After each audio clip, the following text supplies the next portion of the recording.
Disconnection is a growing epidemic, and it's not something that's just isolated to teenagers. It is a growing cancer in the workplace. A recent study showed that 70% of all people at work are emotionally disconnected. And of course, we have a price tag for that disconnection. It costs an estimated $300 billion a year in lost productivity. So this is not a social problem or a spiritual problem alone. It is a business problem. It's an economic problem. So what are we going to do? What's the solution? Making meaningful products is good and it's necessary, but it's not enough.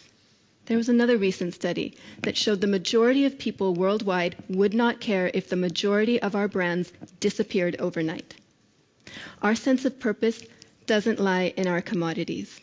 It lies in our sense of communion. It doesn't lie in our products. It lies in the realm of the priceless.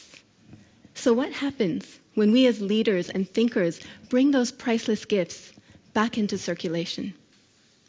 That's the beginning of something we like to call giftivism, the practice of radically generous acts that transform the world. Giftivism and giftivists have existed through all of history. People like Mahatma Gandhi, Mother Teresa, Nelson Mandela, Martin Luther King, people who believed that when you change yourself, you can change the world. But giftivism isn't just the sole property of social change giants like these. The seeds of it lie within each one of us.